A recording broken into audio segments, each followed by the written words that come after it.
嘅人咧，都係希望自己成功啦，就唔想去到做 IVF、IUI 啦。咁所以咧，我哋就會比較講多啲前邊點樣去捉排卵啊，點樣去邊個時間行房係成功率最高嘅。咁然之後我哋就會講少少 IVF、IUI 嗰啲。咁喺中醫嘅角度咧，其實你哋嚟睇中醫同埋食做針灸食中藥嘅時候咧，其實你哋係做緊啲咩嘅咧？咁其實咧就係當我哋最主要調理咧就係講腎，其實我哋聽到腎虛啊、腎虧啊咁樣咧，其實係講緊咧你哋先天可以生 BB 嘅能力。咁即係話有啲人咧，可能媽媽係早產嘅，或者係佢陀你嘅時候，其實佢唔係調理得好好嘅時間咧，咁媽媽俾你先天嘅存款咧，其實係少啲喎。咁即係話點解有啲人咧天生佢哋你去驗 AMH 係低啲啦，或者係真係好易病啦，或者係好難有 BB 咧？可能有時你揾唔到原因嘅時候，就講緊先天媽媽俾你嘅時候已經唔夠多啦。咁後天咧就我哋返工嘅時候啦，可能我哋使錢嘅能力啦。咁平時我哋講肝鬱啊，點解要疏肝啊？就係講緊當你好大壓力嘅時候啦，工作好繁忙，心情好差啊，好夜瞓嘅時候咧，其實你會令到你身體透支咗，即係本身你先天已經唔夠多錢，然之後你透支咗，咁你就會令到你洗突咗嘅時候咧，咁就會更加難有 BB 啦。咁所以咧，呢個就講緊肝，我哋養肝嘅時候就等你點樣可以減低你使錢嘅能力。最後咧，點解中醫咧要講食藥啊、做針灸啊、營養品啊各樣嘢咧，就係講緊你揾錢嘅能力啦。點解要戒口啊？就係因為當你嘅脾胃係一個好健康嘅狀態嘅時候咧，你身體揾錢嘅能力就會特別高。咁高嘅時候，你就幫你慢慢儲錢。萬一真係講緊你先天唔係咁好，即係有少少腎虛咧，儲到錢咧就可以輔助翻，等你容易啲有 BB 啦。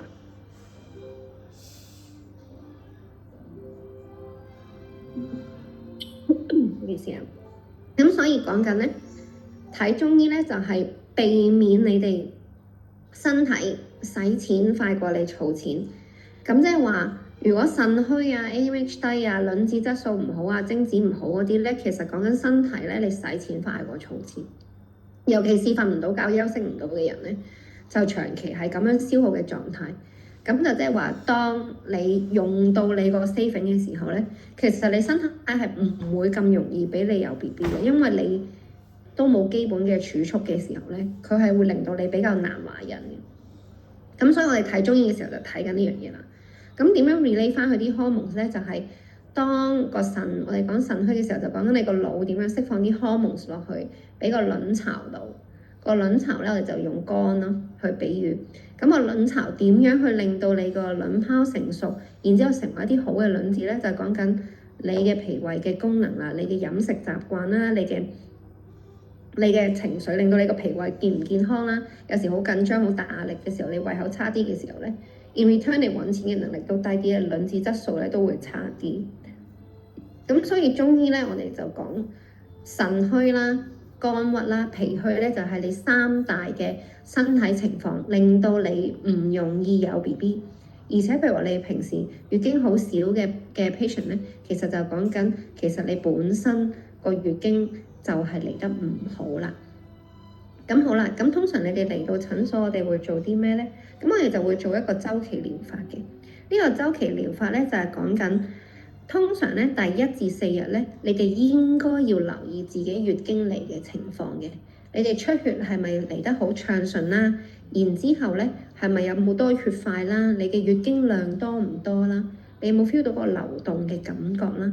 咁就係呢幾日咧，你就應該要留意嘅嘢。但係呢幾日我哋就唔食中藥嘅，因為咧你嘅身體 discharge 緊嘅時候咧，咁我哋就唔食中藥，因為食咗就嘥咗。除非係嚟得好差嘅人，又或者咧佢哋本身好少 M 嘅人咧，我哋先會喺呢個時間食中藥。咁最重要嘅時間就係經期嘅第5日啦。第1日出血鮮血叫第1日，第5日咧應該係賴尾仲有少少嘅時候咧，就應該要嚟覆診啦。咁因為咧經期嘅第15至12日咧就係你哋養卵嘅時間。咁呢段時間咧，你卵子養得好咧，其實就即係幫你補氣血、補肝腎做出嚟嘅效果，咁就減低你流產嘅風險。咁去到排卵嘅時間咧，就係幫你容易啲排卵，等佢唔好棘住喺個輸卵管度咧，減少你宮外孕嘅機會。咁最後黃體期嘅時候咧，咁咧就係幫你咧，就係幫你受精、幫你着床，等你容易啲成功，補充你個黃體咧，等個 BB 容易啲 growth。咁好簡單咧，呢個就係講緊我哋嘅週期療法啦。咁通常咧月經咧26至35日咧係一個正常嘅週期，所以咧有啲女仔咧佢話我個 app 咧講緊我點解 predict 你下個月嘅週期，其實嗰個係一個 average from 你以前記錄嘅週期。咁所以我成日覺得咧，你哋就唔好成日依賴個 app， 因為有時咧佢前後咧會褪嘅，咁就變咗你嗰個排卵日期咧有機會捉得唔係好準。咁所以咧通常你哋話我個 app 講話我28日就嚟 M 咁樣啦，或者我 app 話我聽日嚟 M， 其實唔係一定咯，佢只係攞你以往嘅 average。咁如果你好準時每次都係26日嘅，咁你個 app 係可以信得過嘅。但如果你有時26啊、30啊、34啊，跟住突然間又28啊，咁你個 app 嗰個時間其實唔係咁 reliable。咁你淨係跟佢嗰個排卵期做功課咧，其實有機會你會捉錯排卵個時間。咁一般咧月經嘅排卵期就係月經嘅中間啦。咁你35日就 around day 17、18嗰段時間排卵。咁所以咧受孕嘅時間咧就係排咗卵之後嗰2-3日。咁卵子咧大概得1-2日壽命嘅啫，咁所以咧就要捉住你嘅排卵期去做功課啦。咁即係話，如果我哋驗排卵嘅話咧，就應該係一開始呢度好淺色，慢慢個卵泡慢慢咁樣長大，去到中間你就會個黃體咧去到一個高峰，然之後排卵，咁慢慢形成呢個黃體。呢段時間咧係應該咧個子宮內膜要厚。子宮內膜厚，即係講緊你個泥土比較肥沃嘅時候咧，個 BB 擺咗落去咧，佢先會長到嘅。但係咧，如果你個子宮內膜唔夠厚嘅話咧，其實咧你個胚胎就算成咗落去咧，佢嘅血管供養唔到俾個 BB 咧，其實咧佢都長唔到。咁即係話咧，由小卵泡去到你排卵咧，係一半嘅時間。你月經有週期斬一半就啱。咁之後咧，去到黃體慢慢萎縮翻去咧，跟住就嚟 M。咁每個月就係咁樣循環啦。好啦，咁即係話例子就係當你8月1號嚟 M 嘅，你個週期係28日嘅話咧，你覆診嘅時間咧就係經期嘅第5日啦。咁即係8月5號啦。咁你嘅排卵嘅時間咧就會係 around 8月13至15呢個 period of time 啦。咁跟住咧排咗卵嘅第6至10日咧，就係個胚胎着床嘅時間。咁然之後咧，再多14日，排咗卵嘅2個禮拜後就一定嚟 M 嘅。咁所以話咧，你點樣去捉翻上個月幾時嚟 M 咧？就係當你31號嚟 M 啦，咁你就數翻上去14日到16日。咁嗰段時間就係排卵嘅時間咯。咁如果你嗰啲經期長啲嘅40幾日嗰啲咧，你就褪翻14日，你就知道你最後真係排卵嘅時間係幾時啦。咁所以咧，呢個咧就係我個 patient，佢咧就一個28日嘅週期嘅一個月經週期。咁佢去驗排卵嘅時候咧，咁佢就由第10日開始驗嘅。咁你見到佢呢度係好淺色。咁佢早咗少少排卵嘅，但係我覺得都 OK 啦。佢 day 12咧就已經去到好深色啦。咁你係見到一個明顯嘅淺色，跟住好深色，然之後再轉淺色，咁就係一個健康嘅排卵啦。咁即係話咧，如果你用笑哈哈 clear blue 嘅話咧，最深色嗰陣咧應該係笑哈哈斬下笑到好實嘅時間。咁但係你一定要驗到個笑哈哈變翻冇為止咧，咁先為之排咗卵。咁樣，咁所以咧呢度就係講緊呢個係一個好早佢就驗咗排卵啦，喺第1行嗰度。咁邊個咧就佢啱好彩驗到，如果唔係咧佢就 miss 咗個排卵，以為嗰個月就冇排卵啦。如果太遲嘅話，咁所以咧第10日或者第12日開始咧就好開始驗排卵，由淺色驗到深色，深色驗到淺色。咁所以咧，你其實有時咧你去唔到呢個咁深色咧係冇問題嘅，因為唔係每一個人都咁深色。但係當然咧，你一直你嘅深色都係偏淺色嘅話咧，即係弱陽呢度咧，其實講緊你個卵子質素麻麻地。咁所以點解我要你哋做功課翻嚟俾我睇你上個月個排卵咧？係因為你個深淺色 reflect 到啲藥啱唔啱你食之餘咧，同埋都睇到你嗰個月排卵咧係咪健康，同埋嗰粒卵子嘅質素好唔好？咁講緊啦，呢度應該係冇色嘅。喺呢度一開始佢仲係長大緊嘅時候咧，佢未有足夠多嘅 hormones 俾你 detect 到。去到最深色呢一度咧，呢個 peak 咧，通常大家就以為排咗卵，但其實佢個 peak 咧，佢係預備排卵，但係佢要 drop 咗落嚟，跌咗落嚟，轉咗淺色咧，咁先叫排咗卵咯。咁所以咧，我通常叫你哋做功課後邊嘅時間，即係最深色嗰一日啦，同埋後邊補飛嘅時間咧，係特別重要嘅。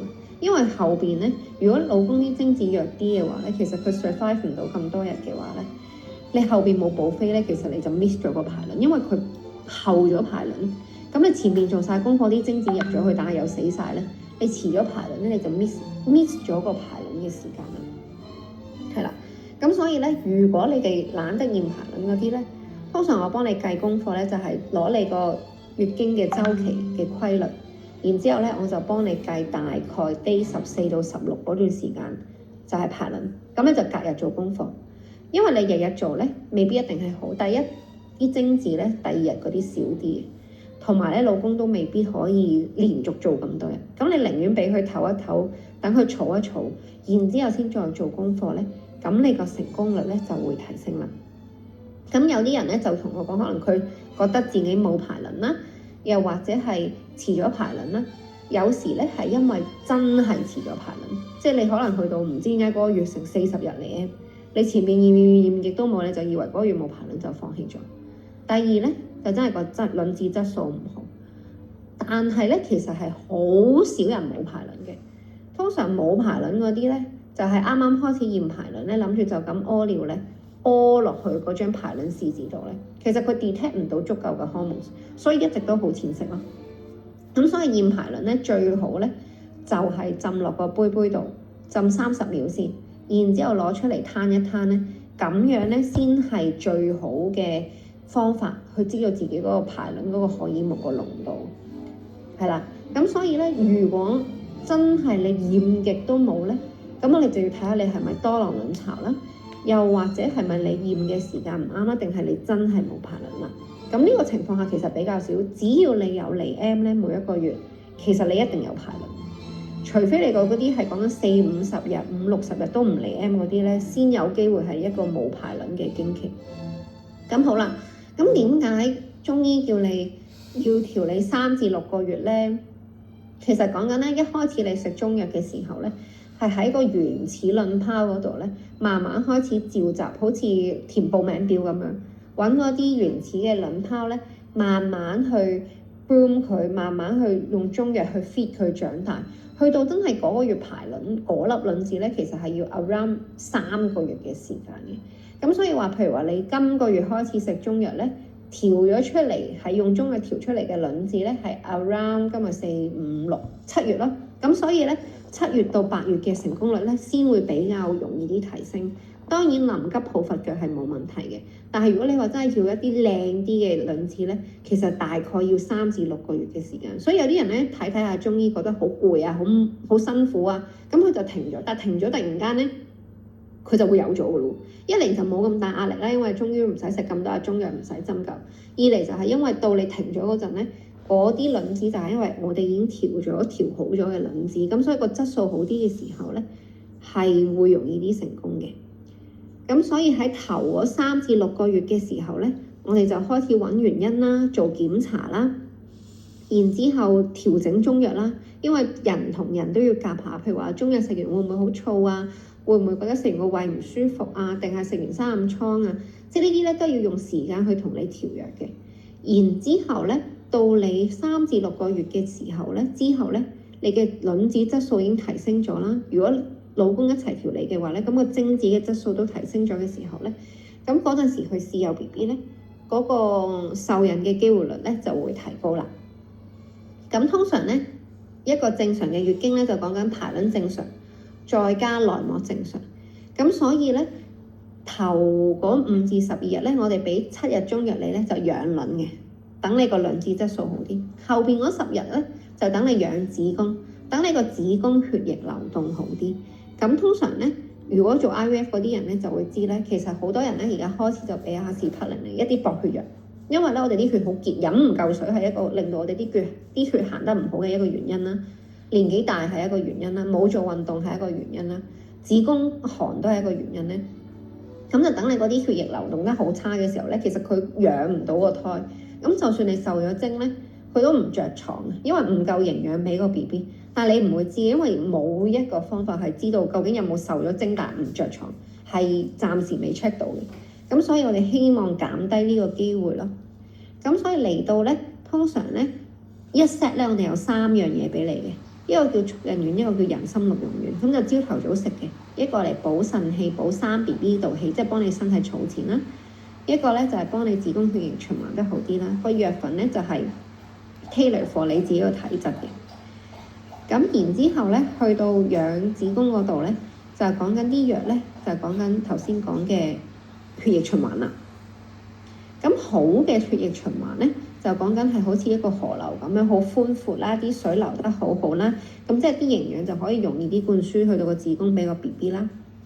唔好嘅血液循環嘅人，頭先講就冇做運動啊嗰啲咧，其實你咁細條血管咧，你俾唔到營養佢咧，佢受咗精佢都唔着床。咁所以點解要暖宮啊，或者點解要做運動咧？其實咧個目的個作用咧就係等你個血液循環好啲。咁唔好嘅血液循環就即係塞車咯。你身體所有嘢都塞車，其實會肥啲啦、水腫啲啦，你會覺得好難減肥啦，或者便秘都係其中一個原因啦，令到你嗰個血液循環唔好啦。好嘅血液循環就係啲車好寬闊，有條路行得好好，冇塞車。咁呢個就係一個你需要做到嘅理想嘅子宮嘅狀態啦。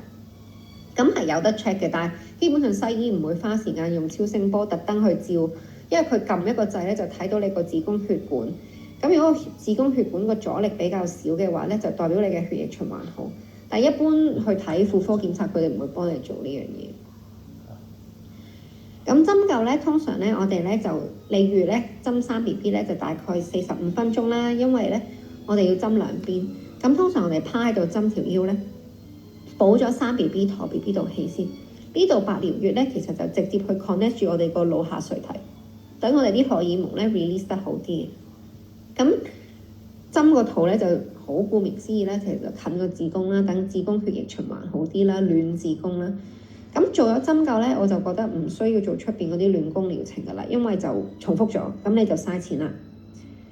咁點樣養卵咧？其實豆漿咧係可以飲嘅，但就喺排卵之前，咁你可以補充雌激素。咁但係當然咧，佢唔係直接咁 scientific 啦。咁但係如果你想飲咧，其實係 OK 冇問題。咁排卵之後就唔飲豆漿啦，因為都有啲涼啦，同埋驚你嗰啲植物嘅雌激素令到你個卵泡太大，或者你嗰個黃體咧，有啲人成日照到一個水囊咧，就係嗰個黃體佢自己代謝唔到。咁所以可能都會因為飲咗太多豆漿咧，而令到佢代謝唔到。咁浸腳咧，如果唔覺得麻煩 enjoy 嘅咧，就可以浸。但係如果你覺得咧好煩，成日都要搬盆水啊、成啊咁樣，有壓力嘅所有嘢咧，就全部都唔做啦。做咗咧就冇負面影響嘅。咁但係當你個心情覺得呢樣嘢係一個 obligation 嘅時候咧，咁你就唔使特登去浸腳。咁艾灸啊、熱敷都係啦，做咗針灸就唔使再重複去做暖宮噶啦。咁跟住高蛋白嘅食物啦，即係大家食嘅飲食要比較均衡啦，唔好成日食外賣啦，盡量咁就會提升到卵子嘅質素啦。咁同埋唔好咁肥咯。如果你 BMI 好高嘅話咧，或者你身體個 body fat percentage 好高嘅話咧，就算你係一個好瘦嘅人，但係你個 body fat 好高咧，其實你個卵子質素會好差。咁所以咧，其實減肥係要減 body fat，唔係減你個體重。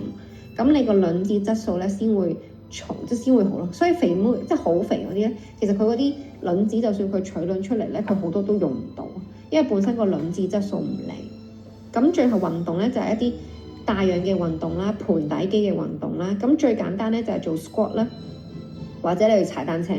呢個係最有效咧，去令到你個血液循環提升嘅一啲運動嘅。咁所以咧，男仔都係盆底肌嘅運動，你哋可以一齊做 sport 啦，一齊去踩單車啦，就等你下身嘅血液循環好啲咧，咁精子卵子嘅質素都會好啲。咁所以咧，第一階段咧，我哋講緊點樣去調理身體咧，咁我哋就講完啦。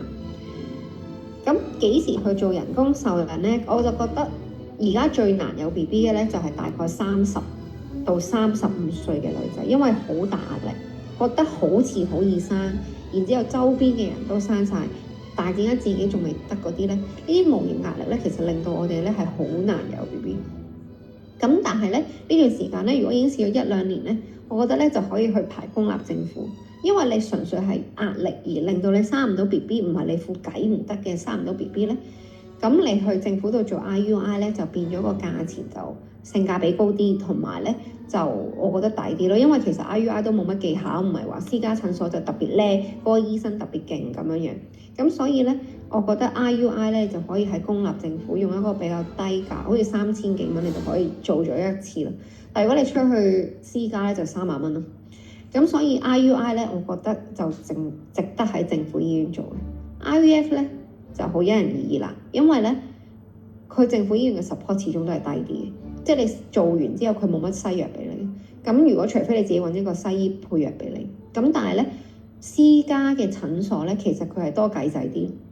咁所以咧，你做完呢啲 procedures 咧，佢有好多藥俾你，或者有好多 follow up 俾你咧，咁你個心會舒服啲。咁但係當然 financial 個 burden 會大啲啦。咁去到政府醫院咧，其實40歲就唔收㗎啦。咁所以40歲打上你要去做 IVF 咧，就一定要去私立嘅醫院或者私營嘅診所啦。咁如果你已經係38歲呢個 range 咧，咁你就排咗政府先。就算你心入邊幾唔想做 IVF 都好。咁當你有 backup plan 嘅時候咧，其實好多人就係當有 backup plan 準備睇 IVF 嘅時候咧，佢就會自己有咗。咁所以其實你個腦咧係好影響到你點樣去，即係你容唔容易受孕咯。係啦，咁所以咧中醫點樣去配合咧，就係其實同頭先講嘅周期療法咧冇好大分別嘅。咁只係當你去取卵嘅時候，或者你去放胎嘅時候咧，我哋用藥咧就會有啲唔同，針對性咁樣用藥。咁但係咧，我哋咧因為西醫有時唔係好知我哋中醫做咩嘅話咧，咁所以咧我哋就以針灸為主。當你食緊西藥嘅時候，咁西醫先可以好 purely 咁知道佢自己西藥用喺你身體嘅效果，而唔係中藥加西藥所以好好，定係淨係西藥好好，定係原來其實西藥係喺你身上邊唔係好 responsive 嘅，原來係靠中藥先令到你個身體咁 responsive 嘅。咁所以通常第1個月取卵咧，我哋就唔食中藥嘅，除非個質素好差咧，我哋下1個月先食中藥。咁所以去到 IVF 睇 IUI 嘅時候咧，如果你哋識得問問題咧，其實就着數啲嘅。如果問你5分鐘之後咧，你就出翻間房唔知自己做咗啲咩噶啦。咁你可以問下你卵子嘅數量啦，你譬如話今次嘅卵子，譬如取完卵係咪一啲我哋叫唔係空心嘅卵子，即係入邊係有餡嘅卵啦。然之後咧，到你成咗胚胎嘅時候，啲 grading 啊，有幾多個胚胎啊？然之後咧，去到擺胎擺邊粒嘅時候，或者係你個子宮內膜夠唔夠厚啊？呢啲咧你哋都可以問西醫，西醫係會答到你。但係你唔問咧，其實佢有時唔會答你。咁呢啲 information 你攞翻嚟咧，咁我哋先知道你個身體、你個卵子嘅情況好唔好，咁先知道點樣可以配合，令到你 IVF、IUI 嘅效果咧可以再提升。咁所以植入前咧，我哋主要都係改善子宮內膜嘅血液循環啦，增加佢嘅厚度，即係講緊你間屋咧要夠厚咧 ，BB 先擺到入嚟嘅。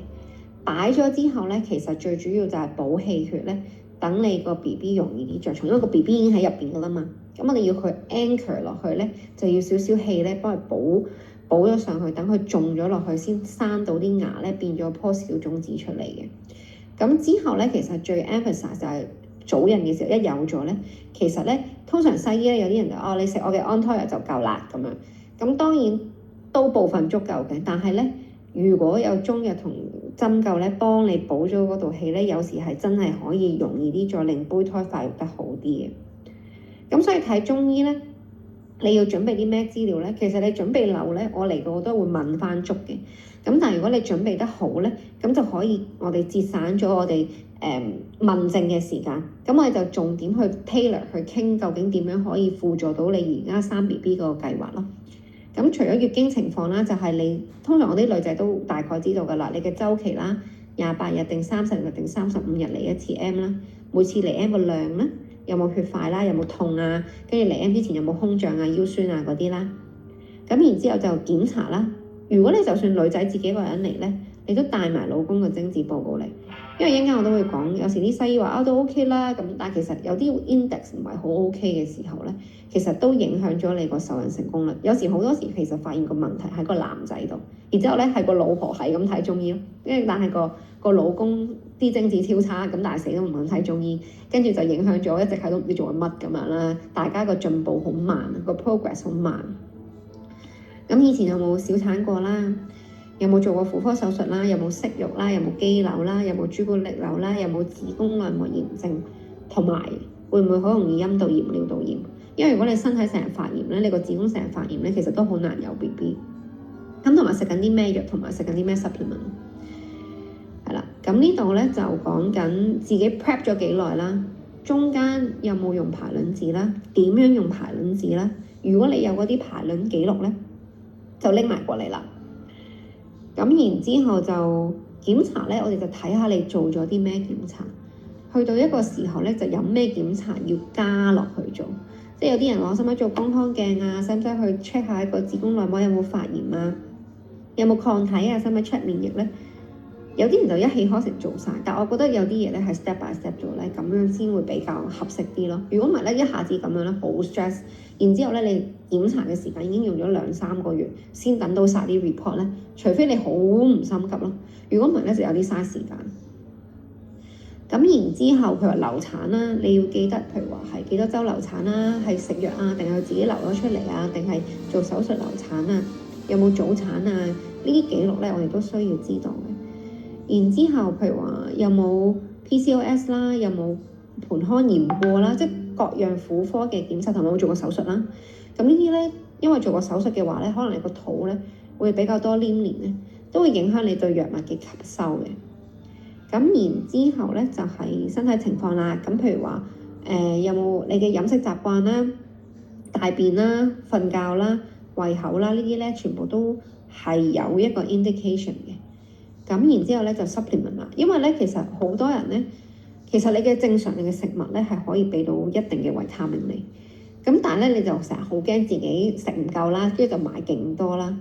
我覺得咧其實應該要開始 limit 咗自己食 supplement 嘅種類同埋個數量。譬如話有啲人咧佢係可以食魚油啦、食葉酸啦，樣樣嘢都分開食啦，然之後食我記得前幾日係有個食嗰啲 antioxidant 啦、NMN 啦，跟住可能係啲護肝㗎啦、補眼㗎啦、藍莓素啦，老公有一大扎。其實咧，你食到個胃好差咧，你吸收唔到呢啲 supplement 之餘咧，你令到個胃更加差嘅時候，你做唔到氣血，因為我哋脾胃係我哋揾錢嘅一個器官啊嘛。咁如果你食到做到啲功能都攰晒嘅時候，其實佢做唔到氣血。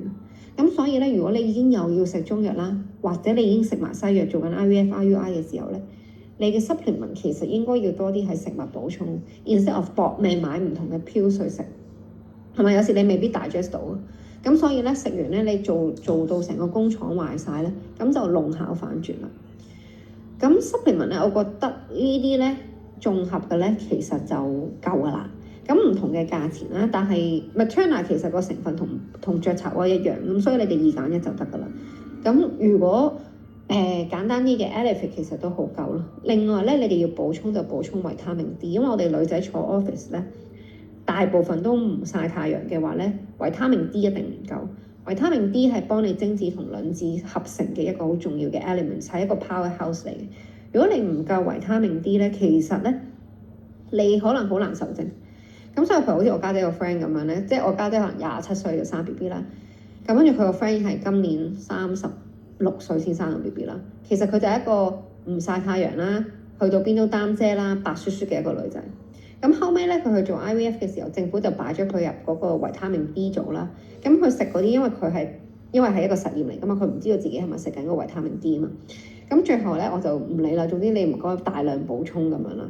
咁係最後咧，佢就補充咗2-3個月，佢先可以成功有到 BB 咯。咁所以其實維他命 D3咧係好重要嘅。咁呢一個咧，我就 send 俾你睇，我會 send 俾你哋睇咩情況下咧就食咩 supplement 咁樣咯。咁但係最緊要，譬如話你想個卵子好啲咧，我覺得 Q10 啦、葉酸啦、維他命 D 咧就好夠啦。或者一盒綜合嘅咧，咁就搞掂晒就 OK 啦。咁就唔好食過量，最多食3種咧已經好多噶啦。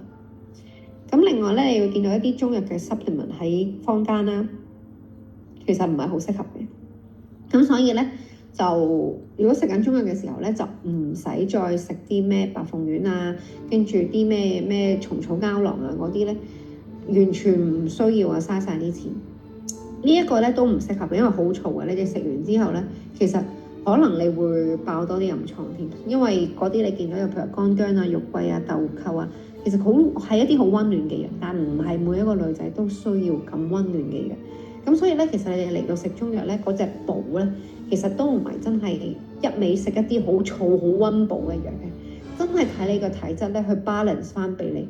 當你個身體係一個好 harmonious、好 balance 嘅狀態咧，咁咧就已經可以好容易有 BB。咁所以我嘅責任就係幫你揾你邊度唔 balance，然之後補充翻，而唔係一味唔用腦咁樣幫你係咁補上去咁樣咯。係啦，咁所以咧，當你去懷孕嘅時候，其實溝通係最重要啦。咁因為當我了解到你哋個懷孕嘅目標嘅時候咧，先可以 adjust 到我哋嘅療程點樣 tailor made 啦。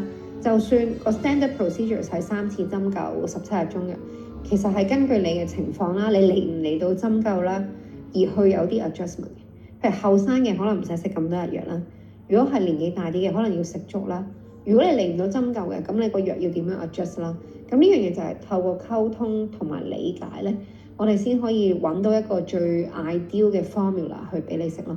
咁所以點解中醫人夾人係永遠都係透過溝通咧，你先會去揾到一個最適合自己嘅方。有啲人食完1個月之後，我又好唔舒服，或者又唔翻嚟睇啦咁樣咯。其實我係 adjust 唔到個藥咯，亦都唔知道中間係有咩出錯。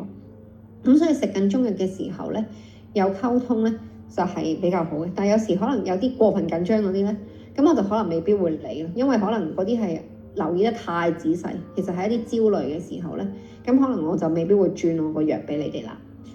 咁去到戒口咧，就係另一個醫師有 post 過咧，其實係應該係一件好開心嘅事嚟嘅。當如果好多規矩你係覺得有壓力嘅時候咧，其實就唔好戒口咯。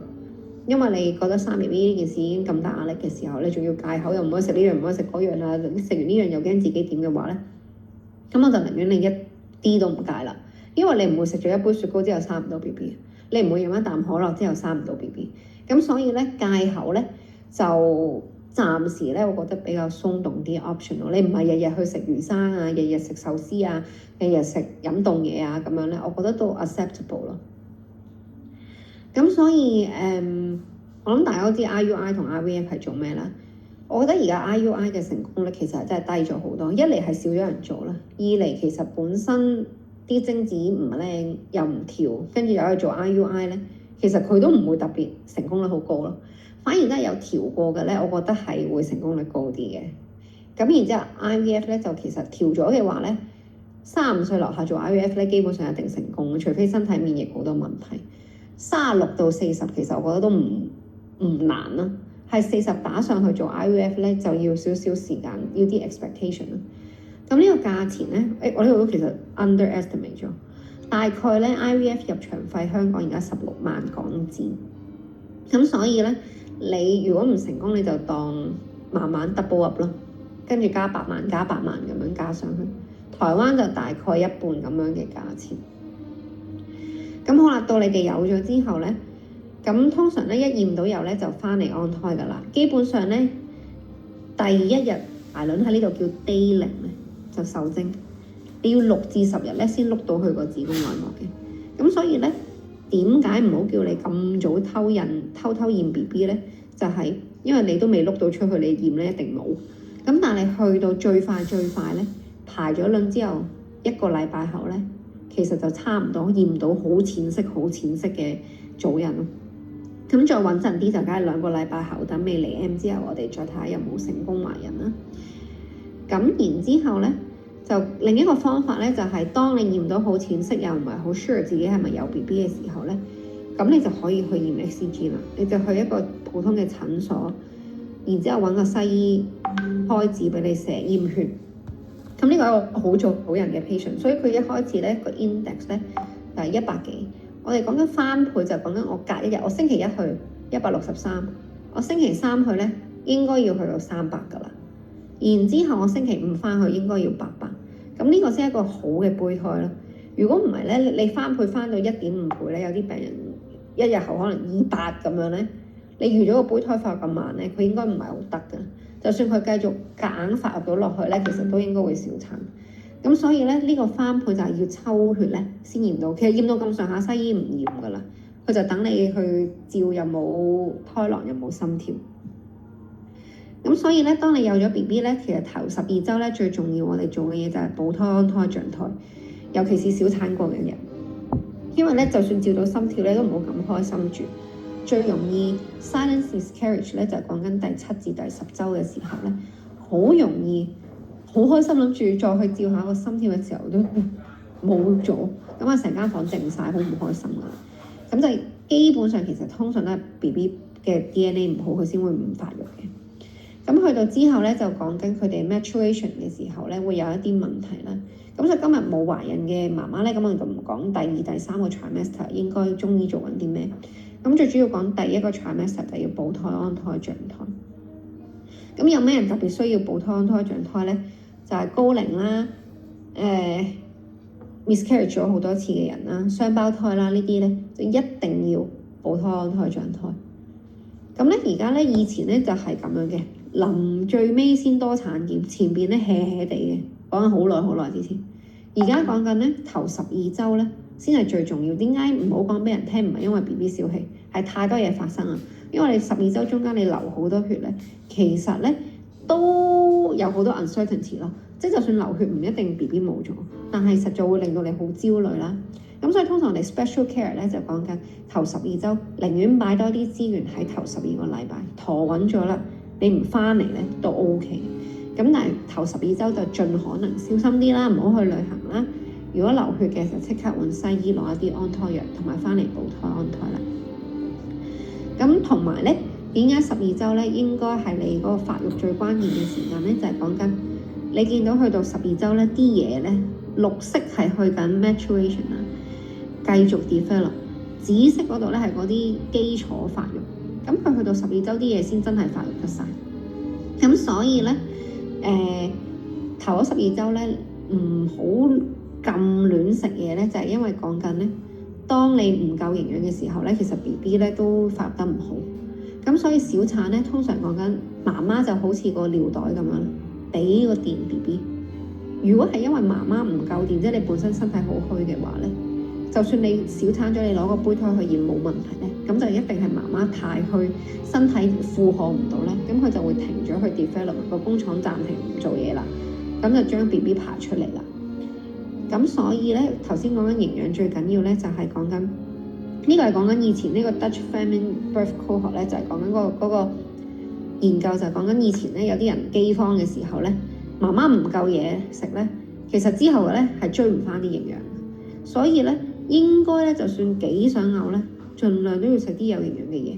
部分營養係後面追到翻嚟嘅，但係大部分咧有啲最 critical 嘅咧係追唔翻上去。咁而另一個小產嘅原因就講緊胚胎因素啦 ，BB DNA 唔好，咁好多人嚟到就喊啦，攞晒胚胎去驗咧。如果驗到 DNA 唔好咧，無論你陀到幾多週咧，都係會小產。咁所以咧，當小產員好唔開心嘅時候，知道係胚胎問題咧，就慢慢收拾心情咧，就唔好放，因為今次小產唔代表下次都小產噶嘛。養好個卵子咧，就減低你流產嘅風險啦。咁通常點解頭先講嘅 science miscarriage 咧就發生喺第8到第9週咧？就因為咧佢呢個 gonad differentiation 就係講緊佢個性器官 development， 佢分唔到自己男仔係女仔咧，佢生唔到個性器官出嚟咧，佢就停㗎啦。咁所以點解通常流產最常發生就係講緊第8週、第9週有咗心跳之後，佢停咗，因為佢生唔到個性器官出嚟。咁如果6週之前早孕出血咧，唔好以為即刻小產住，有機會救到嘅。但係講真咧，你係咩都驗唔到，未吊到心跳嘅時候咧，你衝去急症室佢都幫唔到你。咁所以咧，打俾西醫翻嚟攞安胎藥止佢先，然之後翻嚟攞中藥。咁應該係先去咗睇西醫嘅，因為咧佢點樣咧都會俾啲安胎藥你嘅，同埋幫你照一照嘅。同埋咧，你影低，因為你哋覺得嘅多血同我哋覺得嘅多血係好唔一樣嘅個 definition。少少血你已經好緊張㗎啦，咁但係如果唔係咁多血嘅時候咧，就可以放鬆觀察住先。咁到有照到有心跳嘅時候咧，個 procedure 一樣。但係如果喺 weekend 咧，咁你就可以去急症室啦。佢哋係應該會幫你照到。咁如果你安心咗之後咧，咁就重複啦，就打俾西醫攞安胎藥，然之後過嚟就攞中藥安胎咁樣。咁好啦，咁究竟化學懷孕係講緊啲咩咧？化學懷孕係講緊你受咗精，你驗唔到有 BB， 你驗孕係 positive， 然之後但係你做唔到間屋出嚟，咁所以咧就變咗呢個就叫做化學懷孕，跟住就直接嚟 M。咁好嚴格嚟講係一個小產，但係其實喺中醫角度其實都唔使坐月噶啦。咁你就因為有啲人唔驗咧，完全唔知道咧，你就嚟咗 M 噶啦。咁所以咧都唔係完全唔傷身體。咁但係如果講緊空心胎就講緊我從來都照唔到個 BB 喺度，但我又驗到有 BB 喎，咁就即係講緊你做到間屋出嚟，但係入邊冇 BB 喺入邊，冇人住嘅。咁所以咧呢段時間咧，咁你就佢流到出嚟就可以自己流出嚟啦，流唔到就食藥啊、做手術啊咁樣啦。咁休息2個禮拜咧，就點樣都好足夠噶啦。咁同埋咧都係需要坐一個小月嘅。咁如果咧去到一個大啲嘅流產咧，咁就當好似真係生咗個 BB 咁樣咧，咁就係一個長啲嘅休息啦。咁呢個抗炎嘅食物表咧，就係台灣做 IVF 嘅一啲 recommendations 嚟嘅。因為當你身體咧長期發炎，即係食好多會令到你身體發炎嘅嘢，即係例如可能係煎炸油膩嘢啊、辣嘢啊，咁我再嚴格啲就講緊牛奶啊、麵包啊。一啲水果啊、紅肉啊咁樣咧，如果你戒到嘅話咧，其實係真係對你懷孕係有幫助嘅。有啲 patient 佢就咁睇完呢個表咧，佢唔使做 IVF 咧，佢都比較容易啲成功嘅。咁呢個可以陣間再 send 出嚟俾大家啦。咁所以咧，影響 BB 咧就講緊由你陀 BB 開始。咁所以咧，飲食啊、休息啊，喺你陀 BB 嗰陣咧已經斷定到你日後 BB 嘅健康。講緊媽媽陀 BB 嘅時候，就講緊你俾幾多 saving 個 BB 嘛。你幫佢越儲得多錢嘅時候，佢大個越就唔會越面對咁多 health issues 咯。好啦，咁之後咧，咁就盡量咧懷孕嘅時候會控制你哋嘅體重啦，等你哋唔會過重啦。因為你過重咧，就 BB 大個咧就會變肥仔噶啦。咁所以盡量咧都會幫你哋控制體重啦。然之後咧，生冷嘢嘅時候咧，就有咗嘅唔食啦。咁好啦，講到男仔嗰個部分咧，就好多人咧，老公驗完徵咧，攞完份 email 咧就唔睇嘅，跟住咧，我醫生話冇嘢啊，咁就完啦咁樣。咁其實一攞出嚟咧，其實唔係喎，都有少少問題。咁講緊咧，通常我哋睇啲咩咧？最緊要咧就睇你個精嘅 volume 夠唔夠啦。有啲人咧好多，但係咧佢精好少，冇問題。因為乘翻 percentage 計數啫嘛，喺呢個第一樣睇啦，佢夠唔夠多精啦。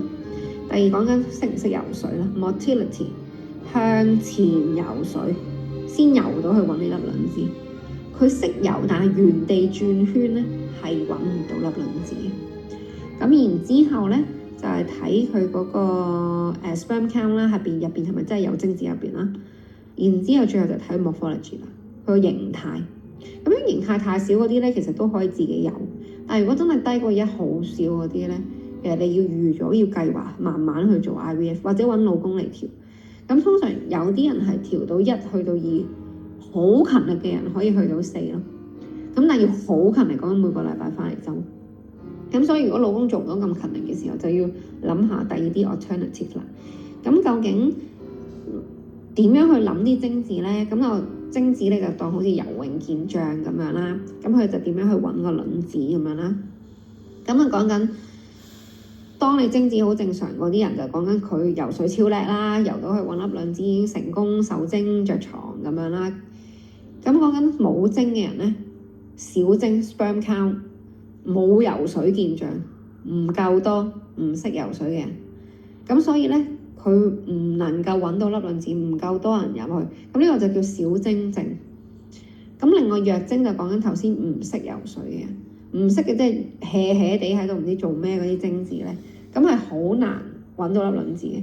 咁呢啲咧做運動係可以改善到嘅，食中藥可以容易改善到嘅，但係如果精子唔識活躍度好低嘅人咧，其實係最影響你自己受孕。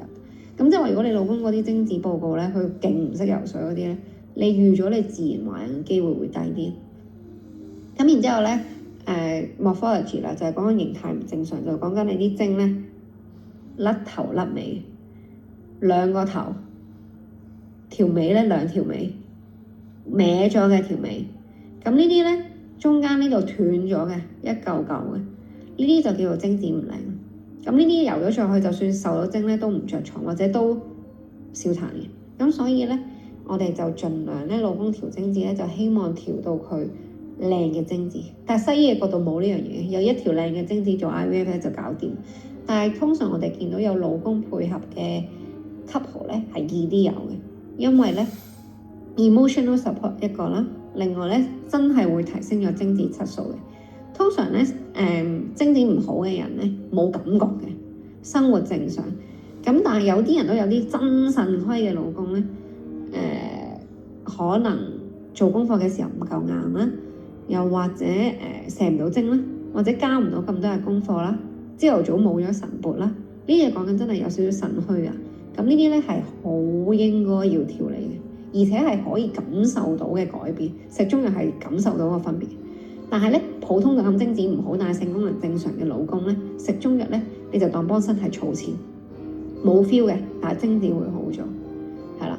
咁呢啲食療咧，就係你哋如果想煲湯嘅時候咧，呢啲係補腎氣嘅藥材啦，一啲杜仲啊、玉松茸啊，呢啲咧就幫你補腎氣嘅。咁你中間有啲補氣嘅，你要 push 補完腎氣之後，你要令佢 flow 咧，咁啊有啲黨參喺入邊咧，就等你哋個氣血流動得好啲，同埋唔燥嘅呢啲湯。咁如果你焗水飲咧，女仔養陰咧就可以焗南棗啦、黨參啦，呢啲咧就可以幫你哋補到腎氣同埋養陰，等你儲錢儲得好啲。係啦，咁桑葚啊呢啲全部，北芪黨參呢啲全部都得。如果唔知得唔得嘅咧，你就睇症嗰陣再問我啦。咁如果去簡單啲買糖水食咧，就飲桑寄生蓮子茶，又可以安胎，又可以補腎氣。咁你就識得揀糖水啦。去到食中式糖水鋪嘅時候，健康工房我就揾咗健康工房啦。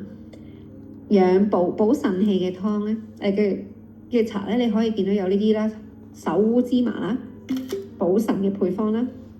然之後有黑杞子、桑葚呢啲都係補腎氣。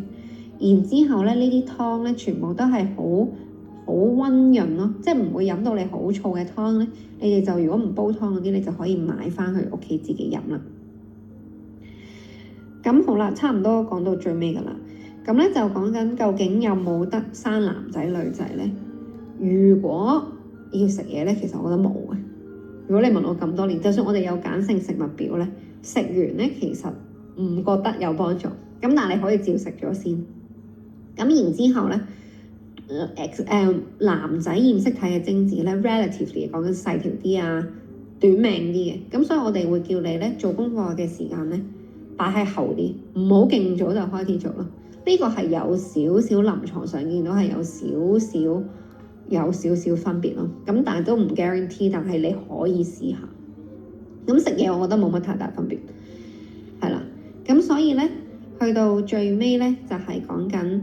你懷孕係一個 journey 啦，一開始咧就好焦慮啦，大家都會咩都做晒先，又睇中醫啦、針灸啦、浸腳啦、做運動啦、戒口啦、食 supplement 啦、唔飲凍嘢啦，然之後發現好耐都唔得嘅時候咧，好頹好唔開心啦。然之後咧，當你去到最頹嘅時候咧，你就會成功。但係呢個心情唔係你做到出嚟嘅，係一個過程，係必經咁樣去 transform 翻去。咁所以有時你睇中醫睇到好攰，你休息咧，我覺得都好 make sense。然之後咧，當你有咗翻嚟補湯嘅時候，就知道佢呢個 break 已經崩潰完啦。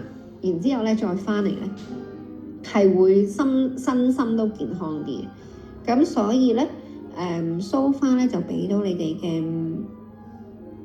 information 就係咁多。咁我哋可以講少少大家有嘅問題先。老公嘅飲食咧，其實咧老公一定要戒凍飲，因為其實老公係冇經期咧，其實好少會feel 到凍飲嗰個唔好處，最多都係個肚腩大啲。咁所以咧 at least 第一杯水咧一定係要暖或者熱咖啡都得嘅，係啦。咁所以咧唔好俾佢飲杯都係凍嘅咧，咁就已經好好啦。咁但係佢有啲嘢佢戒唔晒啲凍嘢嘅，咁所以你應該要俾佢食少少，但係起碼第一杯一定唔係凍啦。咁同埋我覺得對男士精子最有用一定係食中藥，因為你好少壯陽嘅嘢可以喺坊間買到係好食嘅，煲嗰啲補腎嗰啲湯都唔特別多啦，坊間唔係周街都買到啦。咁所以我覺得反而男士精子咧食中藥食 supplement 係最有幫助咯，係啦。咁之後睇下先，如果中醫唔係連續咧，完全冇問題，唔應該要有 stress 嘅睇中醫。有時想 hea 1-2個月或者去咗旅行唔睇咧都 OK 嘅。咁睇下先，最尾啦，食咩 supplement 先可以？總之一定要食 folic acid 啦。我覺得我有個病人咧係戒晒化妝品啊，唔化妝，唔整指甲，我覺得唔需要。同埋而家好多化妝品同埋護膚品都好 natural， 咁所以你唔化妝唔整指甲，你個人好緊張好 anxious 咧，咁就反而弄巧反拙，我覺得唔好。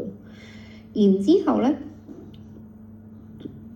係啦，咁所以咧其實化學懷孕呢個想答翻咧就係其實你可以好嚴格咁樣當佢小產，但係其實唔使調理嘅小產。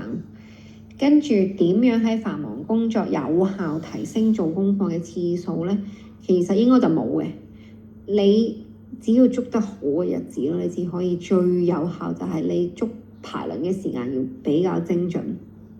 咁點樣判斷自己有冇排卵咧？就係排卵紙啦，你嘅白帶分泌啦，你真係去揾個醫生去照咧，咁你就一定知道自己有冇排卵咯。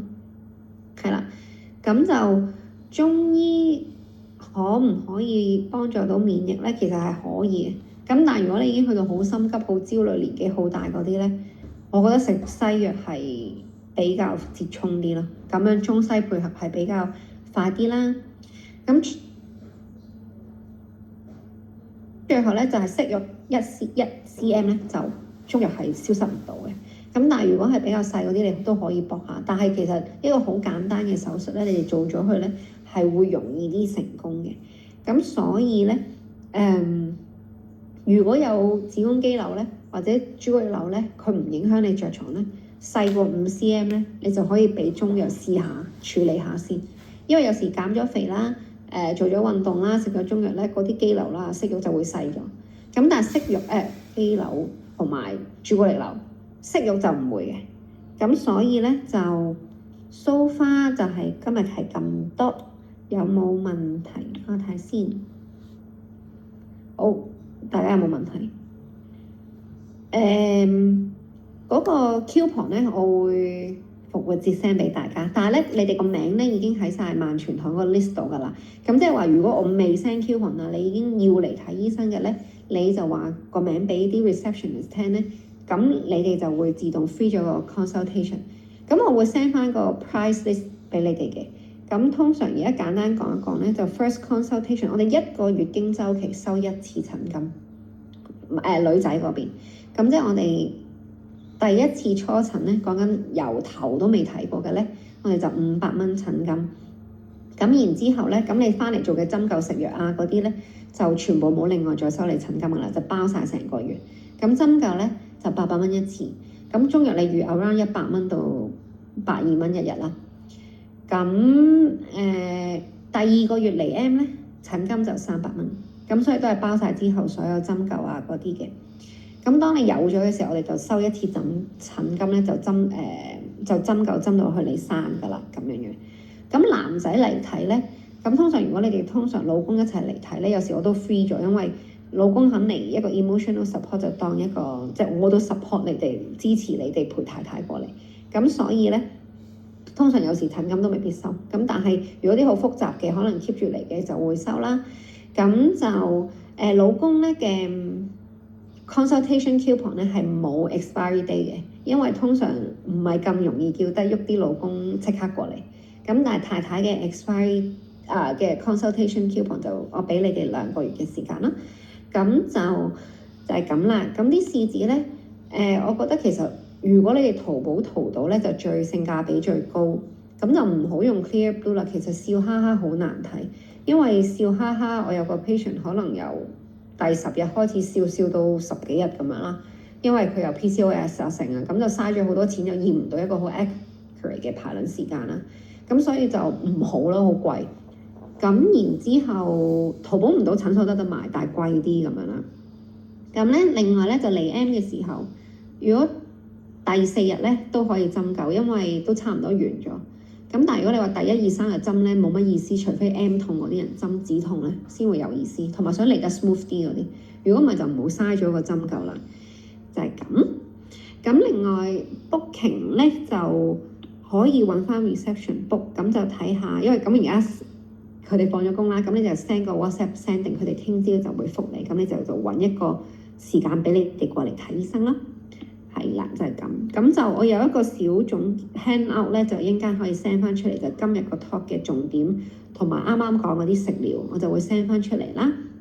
咁然之後，其他嘢如果唔明嘅咧，我哋就可以喺個 WhatsApp group 度繼續討論。咁今日就係咁啦。咁如果冇咩咧，咁我哋就今日就結束啦。